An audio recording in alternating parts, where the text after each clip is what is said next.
초대교회 서머나 교회 감독이었던 폴리캅이 나이 86세가 되었을 때 로마 황제의 명령에 의해서 사형을 당하게 됩니다.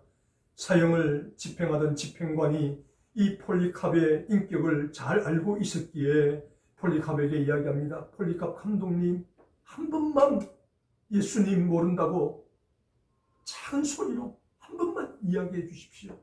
그러면 살아날 수 있습니다. 라고 사정을 합니다. 이때 폴리캅 감독이 내가 86년간 살아오는 동안 예수님은 한 번도 나를 모른다고 부인한 적이 없으신데 내가 어떻게 예수님을 부인할 수 있겠는가? 나는 예수님을 부인할 수 없네. 그래서 결국 로마 황제의 명령에 의해서 장작더미 위에 올려져서 불에 태워지는 화형을 당하게 되었습니다. 이렇게 폴리캅이 정해놓은 신앙의 기준은 그 활활 타오르는 장작더미의 화형도 두렵지 않았다는 것입니다. 그런가 하면 당시 평신도였던 처녀 포타미아 아이나라는 처녀가 어머니와 함께 이제 사형을 당하기 직전에 놓여 있습니다. 역시 이 두 모녀에게도 회유가 들어옵니다. 한 번만 예수님 모른다고 부인하면 살려줄 수 있다. 그래도 저들은 우리는 예수님을 부인할 수 없습니다. 라고 말합니다. 결국 이 두 모녀는 펄펄 끓는 가마솥 기름 속에 던져져서 죽음을 당하게 됩니다. 그런데 이 사형을 직접 집행했던 이 로마 관리였던 바실레 데스라는 사람이 이 사형 집행을 하면서 이 두 모녀의 그 신앙과 믿음을 보고서는 자기도 예수를 믿겠다고 로마 정부에 공식적으로 선언을 해버렸습니다. 그래서 결국 이 사형 집행관도 목이 잘려 참수를 당합니다. 참수를 당하기 전에 너 평생을 로마 관리로 이렇게 잘 지내왔는데 왜 지금 예수를 믿는다고 해서 이렇게 죽음을 당하려고 하느냐? 너 예수 안 믿겠다고 부인해라. 그렇게 회유했지만 이 두 모녀가 죽어가는 그 사형의 현장을 보면서 하나님이 살아계시구나. 정말 예수라는 분이 계시는구나 하는 것을 깨달았다는 것입니다. 이렇게 폴리캅 감독이나 포타미 아이나라는 처녀나 저들이 세운 신앙의 기준은 죽음도 두렵지 않았다는 것입니다. 그리고 이들이 세운 이 기준을 보고 사형을 집행했던 사람이 회개하고 예수를 믿는 놀라운 기적이 일어났습니다. 이것은 초대교회에 전해져 내려오는 일화 가운데 한 가지이지만 이런 일들은 비일비재하게 소개되어 있는 것을 우리는 볼 수가 있습니다. 이처럼 사람은 살아가면서 어떤 기준을 설정해 놓고 살아가느냐에 따라서 그 사람의 인생이 달라질 수 있다는 것을 우리에게 보여주고 있습니다. 오늘 우리가 읽으신 이 본문의 말씀에도 이러한 기준을 말씀하고 있습니다. 하나님께서 이스라엘 백성들에게 말씀하십니다. 사랑하는 이스라엘 백성들아, 너희가 이 세상을 살아가면서 내가 가르쳐 주는 이 기준을 지키면서 살아가라. 그리하면 내가 너희에게 이런 축복을 줄 것이다 라고 말씀을 하십니다. 그래서 하나님께서 정해주신 이 기준을 지키면 축복이고 하나님께서 정해주신 이 기준을 지키지 않으면 축복이 없다고 오늘 이 본문을 통해서 말씀을 들려주고 있습니다. 그러면 하나님께서 이스라엘 백성들에게 살아가면서 지켜야 할 기준을 오늘 이 본문을 통해서 제시해 주셨는데 어떤 기준을 지키라고 하나님께서 말씀하시는가? 첫 번째로 레위기 26장 1절 오늘 읽으신 본문 말씀을 통해서 우상 숭배를 하지 마라. 이 기준을, 첫 번째 기준을 지켜라. 그렇게 하나님께서 말씀합니다. 우상 숭배라고 할 때, 우상이라고 하는 것은 텅 빈 허무한 것, 가치 없는, 이것이 원문의 뜻입니다. 우상은 허무한 것이라는 것입니다. 텅 비어 있다는 것입니다. 가치가 없는 것이라는 것. 그럼에도 불구하고 세상의 사람들은 이 우상 숭배에 매달려 있는 것을 볼 수가 있습니다. 그래서 이 우상 숭배는 두 가지입니다. 하나님 아닌 것을 하나님처럼 섬기는 것이 우상 숭배입니다. 가장 가까운 지근거리에 있는 저 북한 땅을 한번 보십시오. 북한 땅 2,500만 동포들이 누구를 섬기고 있습니까? 물론 강제승이라는 것이 내포되어 있긴 하지만 집집마다 김일성, 김정일, 김정은 사진을 벽에다 붙여놓고 매일 아침 저녁으로 충성을 맹세하고 그 사진 앞에 절을 하고 그리고 소그룹으로 모여서 계속해서 토론을 벌이고 그래서 이 김일성, 김정일, 김정은을 하나님처럼 섬기는 땅이 바로 북한 땅이라는 것입니다. 이렇게 하나님이 아닌 것을 하나님처럼 섬기는 것이 우상 숭배입니다. 그리고 두 번째의 의미는 하나님을 하나님 아닌 것으로 섬기는 것이 우상 숭배라는 것입니다. 출애굽기 32장 말씀을 보시면 하나님께서 모세에게 말씀하십니다. 모세야, 내가 너희가 지켜야 할 법규와 규례를 내가 돌에다가 새겨줄 테니까 너는 시내 산으로 올라와라. 그렇게 말씀하십니다. 하나님 말씀을 따라서 모세가 시내 산으로 올라갔습니다.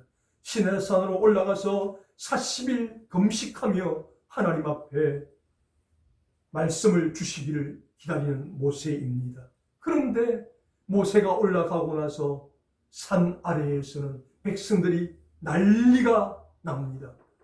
모세의 형 아론에게 이야기합니다. 아니, 모세가 시내산으로 율법을 받으러 올라간 지가 지금 40일이나 되었는데 왜 이렇게 소식이 없느냐? 우리가 더 이상 기다리지 못하겠다. 그러니 우리에게 하나님을 만들어내라. 그렇게 겁박을 합니다. 두려움에 빠진 아론이 좋다. 그러면 너희가 가지고 있는 금들을 다 가지고 와라.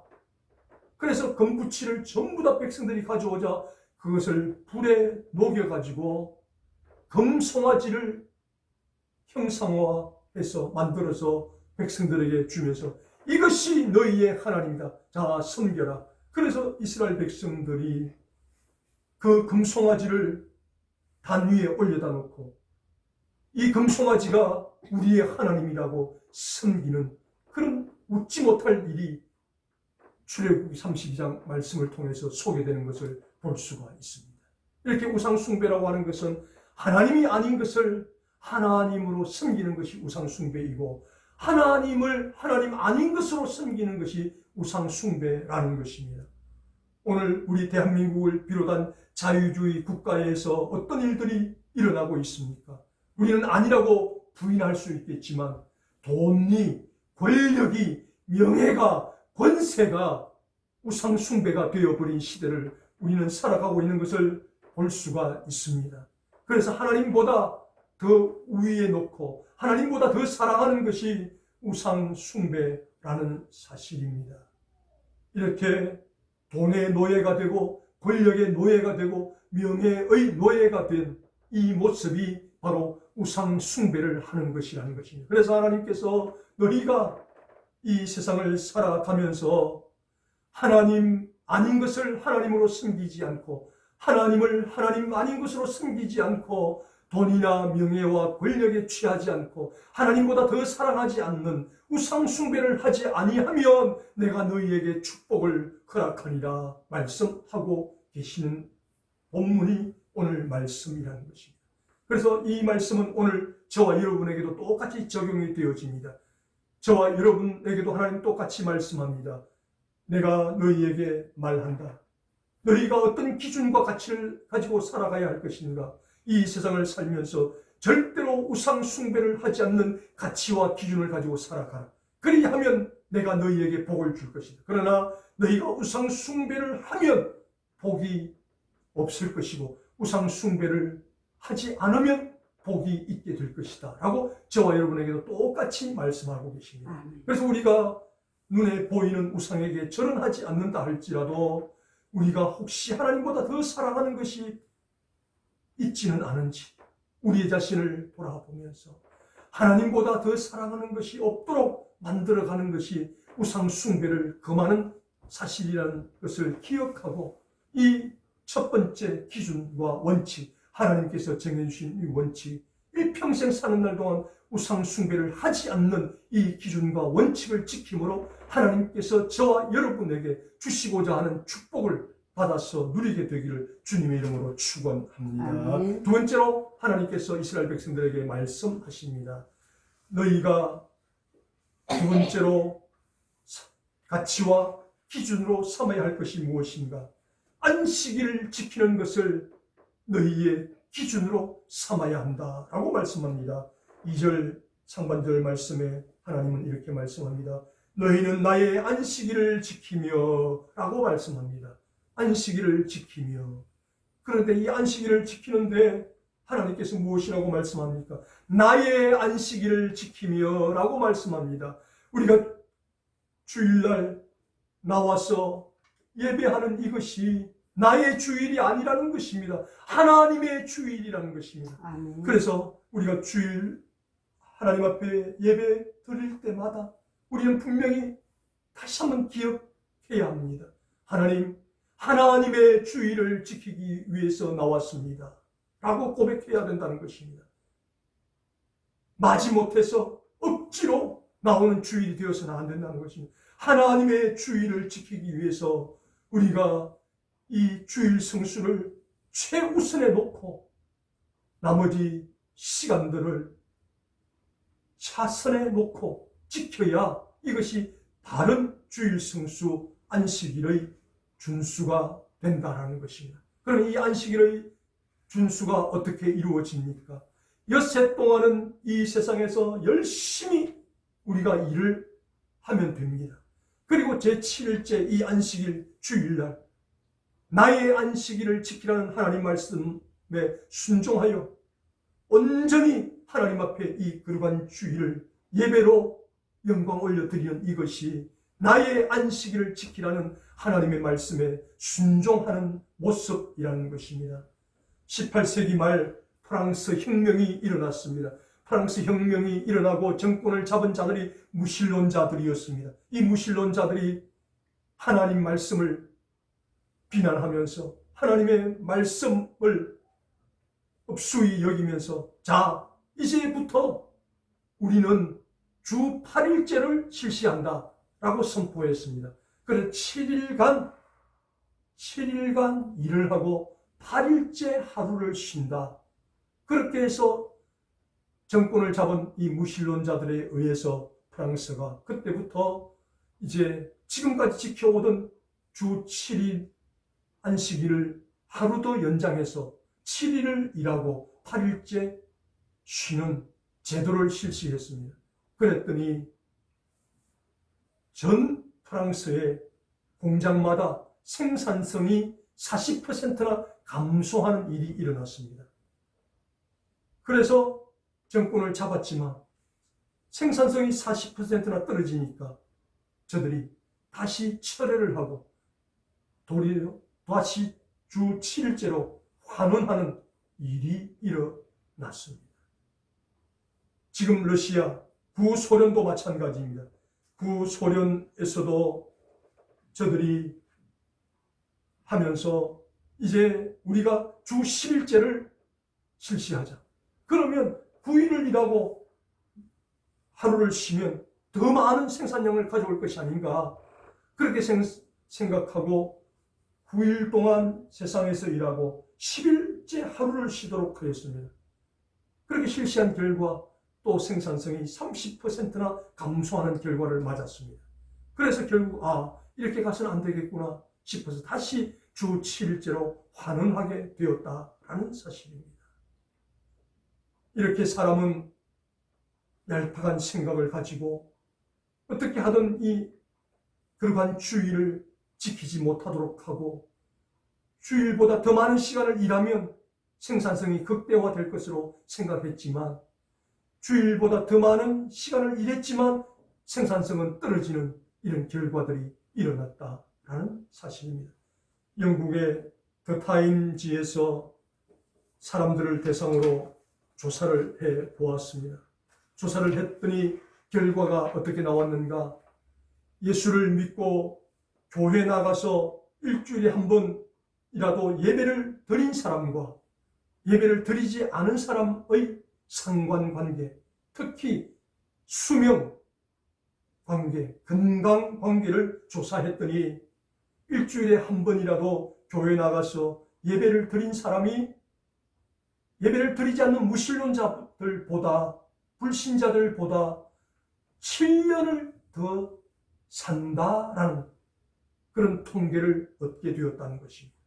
이렇게 하나님께서 오늘 레위기 26장 2절 상반절 말씀에 나의 안식일을 지키라고 말씀하신 이 나의 안식일을 지키면 사회에서도 생산성이 극대화될 뿐 아니라 건강도 보장받을 수 있다라는 사실입니다.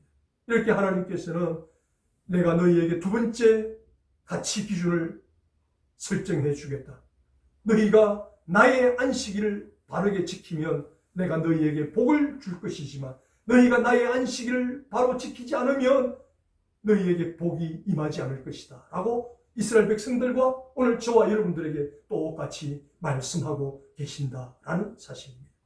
그러므로 저와 여러분 이 시간 이후로 이 안식일, 거룩한 주일을 지킬 때 우리는 항상 기억하시기를 바랍니다. 이 주일은 내 주일이 아니다. 하나님의 주일이다. 하나님의 안식일이다. 기억하시고 항상 미리미리 준비하여 예배의 시간을 하나님 앞에 올려드리고 준비한 헌금도 미리미리 준비하여 하나님 앞에 올려드리고 그래서 이 거룩한 주일 예배를 마음으로 준비하고 이 마음으로 말미암아 나의 안식일을 지키라는 하나님 말씀을 순종할 때 저와 여러분에게 하나님이 주시고자 하는 축복이 넘쳐나게 되기를 주님의 이름으로 축원합니다. 마지막 세 번째로 하나님께서 이스라엘 백성들과 오늘 저와 여러분들에게 말씀하십니다. 사랑하는 이스라엘 백성들아, 내가 너희에게 세 번째 가치 기준을 가르쳐 준다 라고 말씀하시면서 성소를 공경하라 세 번째 기준을 제시합니다. 하반절 말씀에 나의 성소를 공경하라 나는 여호와니라 라고 말씀합니다. 여기서 성소를 공경하라 할 때도 나의 성소를 공경하라 그렇게 말씀합니다. 성소는 하나님의 임재라는 뜻입니다. 공경하라는 말씀은 두려워하라, 무서워하라는 뜻을 가지고 있습니다. 우리가 정말 무서워하고 두려워하고 피하라는 그런 의미가 아니라 하나님의 임재 앞에서 두려움으로 무서운 마음으로 내가 하나님 앞에서 이렇게 살아가는 것이 바른 것인가? 항상 자신을 돌아보고 점검하는 모습이 공경하라. 나의 성소를 공경하라. 하나님의 뜻이라는 것입니다. 그래서 이 나의 성소를 공경하라. 이 말씀에 대해서 라틴어의 원문을 보면 코람데오라고 그렇게 되어 있습니다. 하나님의 면전 앞에서, 하나님의 얼굴 앞에서 이것이 코람데오라는 것입니다. 우리가 살아가고 있는 1년 365일 어느 한 순간도 하나님 면전을 벗어나지 말라는 것입니다. 내가 예배를 드려도 하나님 면전 앞에서, 내가 사업을 해도 하나님 면전 앞에서, 직장 생활을 해도 하나님 면전 앞에서, 내가 학교 생활을 해도 하나님 면전 앞에서 1년 365일 하루 24시간을 하나님 얼굴 앞에서 부끄러움 없이 살아가는 이 모습이 나의 성소를 공경하는 모습이라고 하나님께서 말씀합니다. 그래서 너희가 어디에 있든지 무엇을 하든지 내 면전 앞에서 그렇게 살아가면 내가 너희에게 복을 줄 것이지만, 그러나 너희가 나의 임재를 기억하지 않고 너희 마음대로 살아갈 때는 너희에게 복이 임하지 않을 것이다 라고 그렇게 하나님께서 말씀하고 계십니다.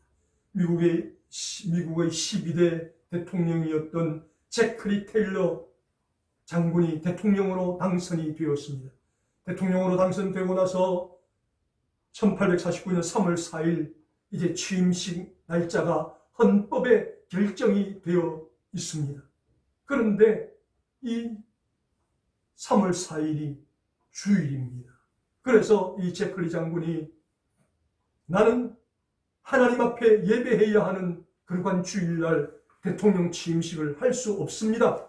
하루 연기해서 3월 5일날 하겠습니다 라고 이야기합니다. 그렇다고 대통령을 공석으로 둘 수가 없어서 3월 4일 하루 동안 당시 상원의장이었던 애치선 상원의장이 대통령 권한 대행을 하고 월요일날 취임식을 하고 미국의 12대 대통령이 되었던 사람이 제크리 장군이었다는 것입니다. 모든 것을 이렇게 하나님 임재 앞에서 살았다는 것입니다.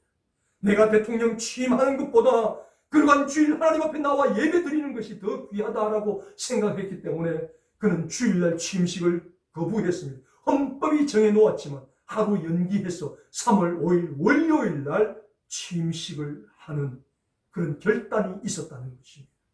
이것이 바로 하나님 성소, 나의 성소를 공경하라, 내 임재 앞에서 살아가라 라는 그런 하나님의 말씀이라는 것입니다. 미국의 20세기 선지자로 불렸던 에이든 토저 목사님은 이렇게 말을 합니다. 하나님은 모든 사람을 부르시는데 부르셔서 먼저 예배자로 만드신 이후에 그 다음 사명을 부여하셔서 사명자로 만드신다 라고 말을 했습니다. 이렇게 하나님께서는 우리가 하나님 앞에서 사명을 받아서 일을 열심히 하는 것보다는 먼저 예배자가 되어 하나님 앞에 예배자로 바르게 세워진 다음에 우리에게 사명을 주셔서 사명을 감당하게 하신다는 것입니다. 바른 예배를 드리지 못하면서 사명을 감당할 수 없다는 것입니다. 그래서 하나님께서는 나의 성소를 공경하는 사람이 되면 내가 너희에게 복을 줄 것이고 내가 너희에게 축복을 할 것이지만 너희가 나의 성소를 공경하지 않으면 내가 너희에게 복을 줄 수가 없다라고 말씀하십니다. 이렇게 하나님께서는 오늘 이 본문 말씀을 통해서 세 가지를 말씀하고 계십니다. 하나님께서 이 세 가지를 너희가 지켜 행하면 내가 이러한 복을 줄 것이다 라고 말씀하는데, 우리가 읽었던 본문 말씀 뒤이어서 계속 말씀하십니다. 4절, 6절, 12절을 통해서 세 가지의 축복을 말씀하십니다. 첫 번째, 4절을 통해서 경제적인 축복을 주시겠다고 말씀합니다. 적절한 시기에 비를 내려 풍성한 수확을 허락할 것이다 라고 말씀합니다. 이 당시는 농경사회였기 때문에 비가 내리면 풍년이 되지만 비가 내리지 않으면 흉년이 되어서 흉작이 되어서 먹을 것이 없게 된다는 것입니다. 그런데 너희가 이 세 가지 원칙과 기준을 지키면 내가 너희에게 이른 비를 내리고 늦은 비를 내려서 너희의 농사가 풍성하게 해줄 것이다. 오늘은 이 다변화된 사회 속에서 농경사회가 아니지만 우리가 하나님 앞에 이 세 가지 원칙을 지키면 우리에게 경제적 축복을 허락해 주시겠다는 것입니다. 우리 모두 다 돈을 벌기를 원합니다. 부자가 되기를 원합니다.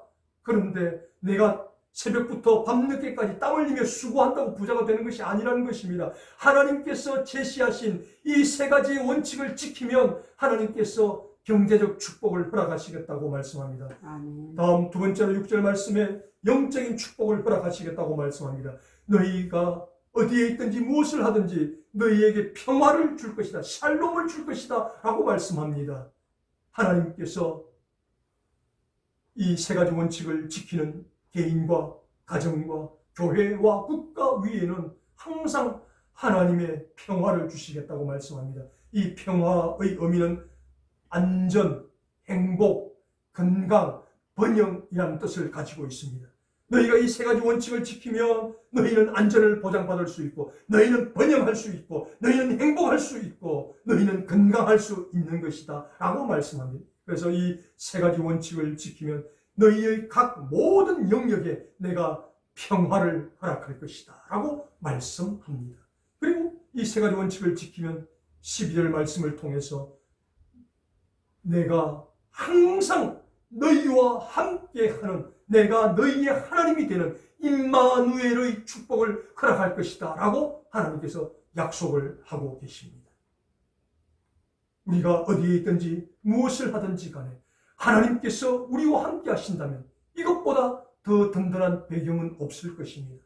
하나님이 우리의 하나님이 되시고 하나님이 우리의 아버지가 되셔서 우리가 무엇을 하든지 어디에 있든지 우리와 함께 하시겠다는 것입니다. 우리가 고난을 당할 때는 그 고난의 자리에도 함께 하시겠다는 것입니다. 우리가 성공하는 축복의 자리에 있을 때 그 자리에도 함께 하실 때 하시겠다는 것입니다. 우리가 기쁠 때나 슬플 때나 항상 함께 하시겠다는 것입니다. 어떻게 할 때? 이 세 가지의 원칙과 기준을 지킬 때에 이것을 하나님께서 허락하시겠다라고 말씀합니다. 이런 오늘 본문 말씀을 기억하며 오늘 다시 한번 우리가 생각해 보기를 원합니다. 하나님께서는 우리 모두에게 말씀하십니다. 너희가 이 세상을 살아가면서 여러 가지 기준과 원칙이 있을 수 있지만 우상 숭배를 하지 않는 원칙과 기준을 지켜라. 그리고 나의 안식일을 지키는 기준을 지켜라. 나의 성소를 공경하는 기준을 지켜라. 이 세 가지를 지키면 내가 너희에게 경제적인 축복, 평화의 축복, 항상 너희와 함께하는 임마누엘의 축복을 허락할 것이다. 그러나 이 세 가지 원칙을 지키지 않는 자에게는 이런 축복이 해당되지 않겠지만 이 세 가지 원칙을 지키는 자들에게는 이 세 가지의 축복, 경제적인 축복, 평화의 축복, 임마누엘의 축복을 내가 허락할 것이다 라고 하나님께서 말씀합니다. 이 말씀을 기억하면서 저와 여러분, 우리 삶의 기준이 우리 모두에게는 다 있습니다. 다시 한번 이 기준을 하나님의 기준으로 우리가 확인할 수 있기를 바랍니다. 어떤 상황 속에서도 우상 숭배를 하지 않는 기준을 지켜나가시기를 바랍니다. 안식일을 지키되 주일을 지키되 내 주일이 아니라 하나님의 주일 안식일을 지키는 기준을 지켜나가시기를 바랍니다. 그리고 우리가 어디에 있든지 무엇을 하든지 고람되어 하나님의 임재 앞에서 살아가게 되시기를 바랍니다.